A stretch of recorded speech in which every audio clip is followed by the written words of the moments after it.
Hello കൂട്ടുകാരെ, എല്ലാവർക്കും പുതിയൊരു വീഡിയോയിലേക്ക് സ്വാഗതം. അപ്പം ഒരു മീൻകറി വെക്കുന്നത് എങ്ങനെയാണെന്നാണ് ഇന്ന് പറയാൻ പോകുന്നത്.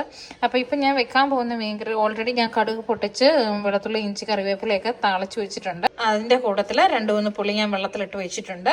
അത് നന്നായിട്ട് കഴുകി വാരി വെച്ചിരിക്കുന്ന ടൂണയുണ്ട് ഇവിടെ. മീൻ നന്നായിട്ട് കഴുകി ഉപ്പൊക്കെ ഇട്ട് കഴുകി വെച്ച് വൃത്തിയാക്കി വെച്ചിരിക്കുന്ന ടൂണ മീനാണ്. സോ നമുക്ക് നമ്മുടെ കറിയിലേക്ക് ഇന്ന് കിടക്കാം.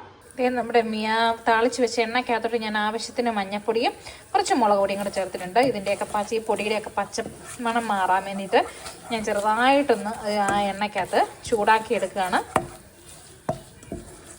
നന്നായിട്ട് ചൂടായ അതിനൊരു ചെറിയ ബ്രൗൺ, ഒരു നല്ല ചുമന്ന ഒരു കളറാകുമ്പോഴത്തേക്കും നമുക്ക് ഫ്ലെയിം സിമ്മയിലേക്ക് ഇടാം. കാരണം അല്ലെങ്കിൽ ചിലപ്പോൾ ഈ മുളക് പൊടിയൊക്കെ കരിഞ്ഞു പോകും.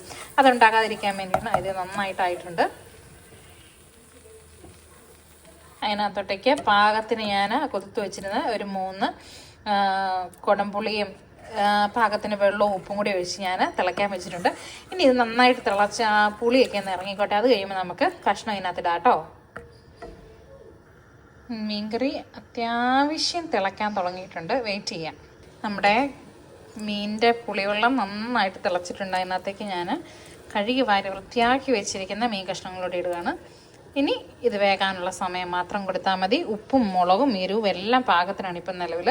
ഇത് വെന്ത് എല്ലാം ഈ മീനിലും കൂടെ പിടിച്ച് കഴിയുമ്പോൾ നല്ല അടിപൊളി മീൻകറി റെഡി ആയിട്ടുണ്ട്. സോ എല്ലാവരും ഒന്ന് ട്രൈ ചെയ്ത് നോക്കുക കേട്ടോ.